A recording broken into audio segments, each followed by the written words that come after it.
안녕하세요. 내가 아는 것만 알려줄게. 내알 유튜브 손금 강의 가명 오유진님의 손금 해석은 사주 조언으로만 이루어집니다. 그 까닭은 이분한테 이제 동영상 해석을 다 한 이후에 생년월일씨를 알려주세요 그랬어요. 그 이유는 인생의 가장 중요한 시점인 30세와 50 사이에 운명선을 가로지르는 장애선들이 5개가 정도가 보였거든요. 즉, 이 시기에 교통사고나 재난, 재해 등을 당할 염려가 있고, 더군다나 이분의 손이 잔금이 굉장히 많은 여성성이거든요. 좀 나쁘게 말하면 신경질적 반응을 보이는 예민성을 갖고 있는 분이라서 이 시기에 자기가 견디지 못하는 어떤 사고를 당해서 어디 이상한 데 가서 혹세무민한 소리를 들으실까봐 모든 살들을 사주로서 총합해서 알려드리는 거예요. 따라서 이거 잘 들으시고 꼭 귀담아 들으세요. 자, 일단은 만세력이라고 해서 철학관 가면 이렇게 두껍게 사주를 알려주면 이렇게 책을 넘겨가면서 보는데, 요즘은 앱이 워낙 발달이 잘 돼 있기 때문에 사주 앱을 돌려서 이렇게 사주를 뽑습니다. 자, 요거는 원땡 만세력이고요. 요거는 천땡 만세력이에요. 두 개의 만세력을 통해서 요 시기에 30과 50 사이에 걸려있는 모든 살들을 지금 제가 캡처해서 여기 찍어 놓은 거고요. 요거는 제가 이제 사주 강의를 하면서 살의 종류를 총 망라해서 해봤더니 138개의 살들이 있었어요.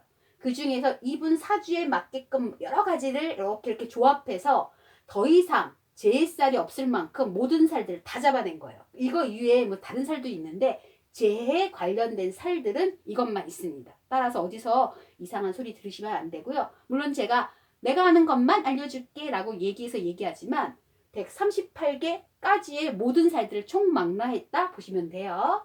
자, 그러면 시작 한번 해볼게요.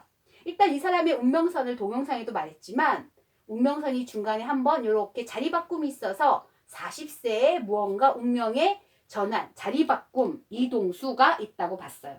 그게 심적인 변화일 수도 있고요. 무언가 운세의 전환점이 있다고 얘기했는데, 손금은 서양에서 많이 왔기 때문에 어원 자체도 프랑스어나 영어가 많아서 제가 보통 나이를 말하면 대부분 만 나이예요. 그럼 동양에서는 한 살이 더 많죠. 근데 우연히도 이분 지금 대운이라고 얘기하는 운명의 전환이 사주상에는 10년마다 한 번 오거든요. 그게 딱 41세예요. 41세. 그러면 서양에서 얘기했던 손금에서 말하는 40세와 동양에서 말하는 대운이라는 시기가 맞물려 가면서 분명히 변화의 바람은 불 거예요. 그게 손금하고 같이 맞물리기 때문에 31세, 물론 10년마다 대운이 와요. 31세에 오는 바람의 시기, 51세에 오는 운명의 전환 시기 다 건너뛰고서라도 이 41세에 오는 운명의 전환점을 잘 맞이해야 되거든요. 따라서 요거 하나 기억해 두세요. 본인은 정관대운이에요.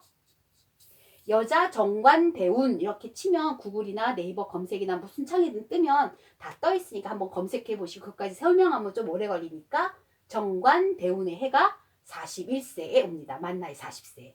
따라서 손금에서도 운명의 자리바꿈, 사주에서도 분명한 자리바꿈이 있기 때문에 요거 잘 대비해서 요 대운의 바람을 잘 타야 운명이 호전될 수 있다는 거 명심하세요. 자, 그러면 일단은 39세와 41세에 걸쳐 있는 건 여기거든요. 여기에 걸려 있는 나쁜 살들 정리했고요. 또 41세부터 보통 50세지만 51세까지 넉넉히 볼게요. 여기에 걸려 있는 살들이에요. 이렇게 두 군데에 걸쳐 있는 살들만 일단 살핍니다. 이런 것들은 기억하시면 안 되고요. 네, 보지 마세요. 이미 지나간 거니까. 39세부터 41세 무슨 살들이 걸려 있냐면, 첫째, 월살이 두 군데 다 걸려 있네요. 네, 월살은 누구나 갖고 있어요. 즉 12가지 중에 한 개, 즉 12명 중에 한 명은 다 월살을 갖고 있을 거예요. 그만큼 확률이 높은 건데, 이 월살은 고초살, 고갈살이라고 해서 말 그대로 고초니까, 그쵸? 갈증 난다 이 뜻이라서 뭔가 메말라 있음을 말하기 때문에 씨를 뿌려도 뭐가 된다? 열매를 안 맺어요. 그래서 중도에 어떻게 된다? 중도 하차 혹은 중단, 좌절을 얘기하는 게 바로 뭐예요? 월살이에요. 그래서 보통은 장애살이라고도 불리는 거죠. 모든 일에 침체가 예상되는 장애가 보이는 것이라고 생각하시면 되고요. 요 두 번째, 괴강살 볼게요. 둘 다 걸쳐 있네요. 괴강살 여기도 있지만 일단 여기 있는 괴강살하고 지금 없지만 만세력에서 안 잡았지만 제가 잡아낸 거니까 요것도 지금 요 41세부터 51세에 같이 들어가 있습니다. 괴강살이요. 그러면 괴강살은 좋게 풀리면 북두칠성 아시죠? 우두머리가 되는 상인데 북두칠성 중에서도 그 별이 가장 제일 좋은 별인데도 첫째 별, 북두칠성 7개 중에서 첫 번째 별을 따서 만든 게 괴강살이에요. 즉 우두머리가 될 수 있는 좋은 풀이로 해석할 수 있으나 그건 사주가 참 좋고 균형 잡히고 합이 많을 때인데 합이 하나도 없어요. 뭐만 있냐면 충, 벌써 이 시기엔 두 개나 있네요. 그래서 충이 딸린 괴강살은 굉장히 안 좋게 봅니다. 즉 만약에 시어머니가 이 오유진님의 사주를 봤다면 절대 며느리를 드릴 수가 없어요. 왜? 예전에는 어떻게 생각했냐면 괴강살이 있는 여자라면 이거는 남편을 파산시키고 남편에게 사고를 내게 만들고 또 이혼이나 그래서 결국은 과부가 된다 소리는 아들이 죽는다는 뜻이잖아. 내 아들이 죽는다 했기 때문에 괴강살 며느리 절대 안 본다라고 얘기했던 거거든요. 따라서 이거는 형벌이나 빈궁, 파산 이런 것들이 있어서 굉장히 안 좋은 살이에요. 합이 없기 때문에 아마 충으로 인해서 그 나쁜 의미가 득세하는 굉장히 안 좋은 살로 작용해요. 또 하나는 여기 볼게요. 요 시기 나이대에는 뇌공간이 있어요. 말 그대로 뇌좀 벼락 같은 거죠. 뇌정 같은 거 혹은 전기, 요즘은 가스 폭발, 화재 이런 걸로 인한 살이 뇌공간이고요. 다행히 천간 기인과 태극 기인이 하나가 붙어 있어요. 천간은 사실은 제가 동영상 전에도 말했지만 천이성은 의사 선생님이고요. 천이성은 모든 것을 지켜주는 복이 있는 같은 의미의 성이거든요. 귀인이란 뜻이에요. 요런 것들이 있어야 살들을 좀 막아줄 수 있는데 천간기인은 사실은 관지군, 태극기인은 명성. 그래서 무언가 요것들을 막아주기엔 조금 부족함이 있으나 다행히도 네, 여기에 천을귀인이 있네요. 지금 안 써놨는데 양쪽 모두에 전생애를 거쳐서 천을귀인 얘가 모든 귀인 중에 제 1등 귀인이에요. 지금 말하자면 모든 종교의 으뜸인 뭐 부처님, 예수님 제일 높은 신 중에 신이라고 얘기하면 되거든요. 칠성신님 이렇게.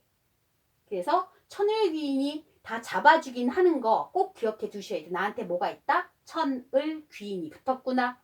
굉장히 좋은 거예요. 하나님이 붙었다고 생각하시면 되는 겁니다. 거기 좀 잡아주긴 할 텐데 일단 그럼 넘어가고 41세부터 50세까지 한번 볼게요. 물론 월살, 괴강살 같이 있고요. 백호살이 지금 있네요.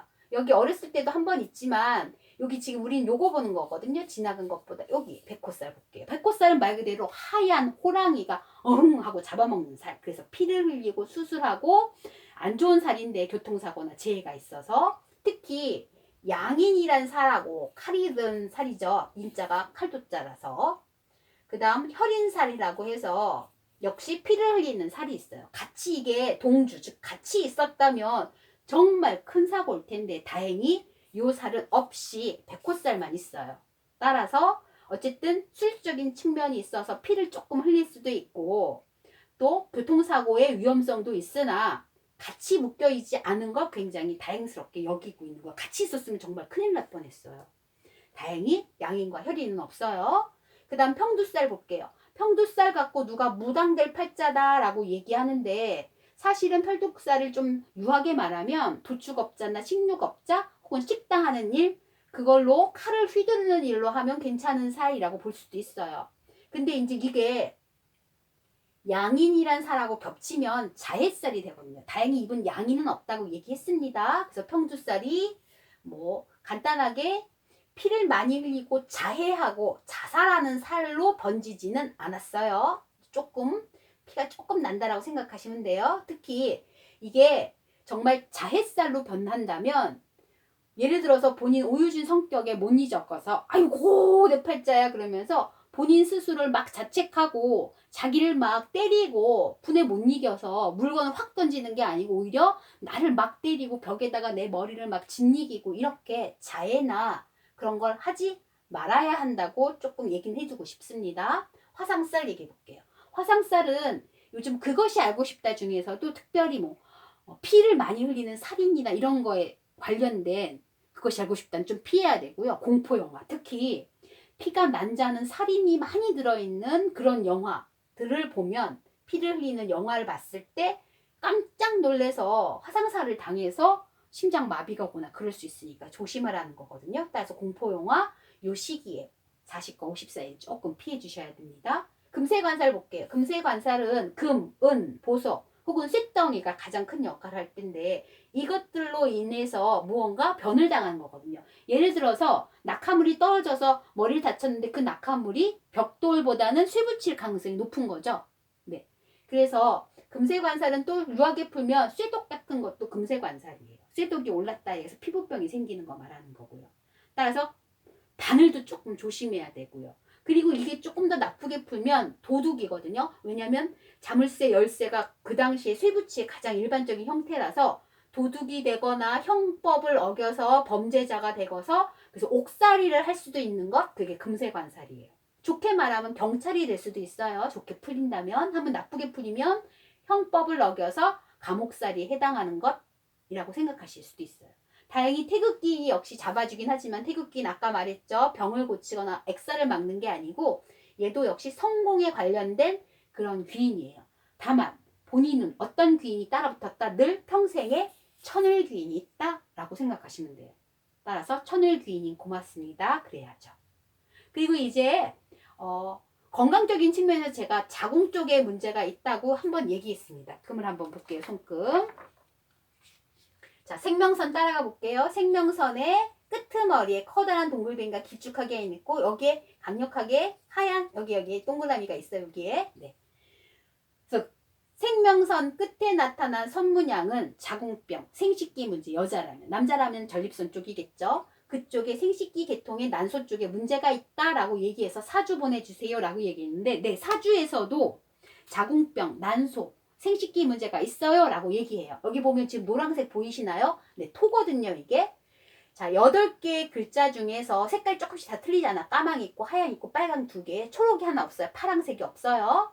그리고 뭐가 많냐면 이렇게 노란색, 토의 성질이 많은 사람, 토 과다 성격이에요. 이런 사람의 특징이 뭐냐면 복부 비만 위험하시고 당뇨병도 조심해야 되지만 거기에 교재에도 분명히 뭐라고 나와 있냐면 자궁 쪽, 난소 쪽에 문제가 있을 때 토의 과다가 생길 수 있다라고 얘기하는 거예요. 따라서 자궁 문제는 사주에서도 걸려 있어요. 물론 수가 많을 때도 그렇긴 해요. 그렇지만 지금 토가 많으니까 토가 많은 거에서 오는 과다 문제, 자궁병, 자궁암 유의해라 라고 얘기하기 때문에 그거 꼭 기억하셔야 돼요. 또 하나, 이분 사주가 손금에서 봤을 때 예민성을 바탕으로 한 신경증정이 있어서 뭔가 재해가 오면 쓰러질까봐, 그래서 다시는 못 일어날까봐 걱정스러웠는데 그렇지 않대요. 이분은 신강 체질이에요.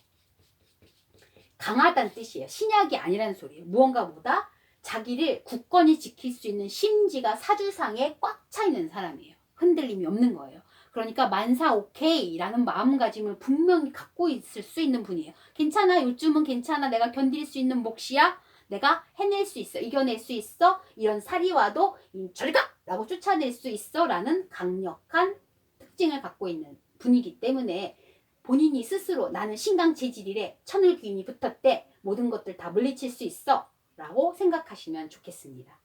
자, 이분 그래도 부적 필요하시면 주소 보내달라고 얘기했죠. 네, 부적 드릴게요. 자, 구독해주신 모든 분들 고맙고요. 이것을 오유주님의 사주존 마치겠습니다. 나중에 시간 있으면 사주를 다 풀이해서 1년 내내 강의할 수는 없어요. 너무 많고 하다 파다 보면 4년도 모자라는 게 사주 공부거든요. 다만 어디 가서 혹세 무민 당하지 않도록 적어도 사주 앱을 내가 풀어서 앱에서 얘기하는 바가 뭔지 정도는 알아야겠죠? 그 정도까지는 강의할 수 있도록 한번 시간을 만들어 보겠습니다. 구독해 주신 모든 분들 고맙습니다.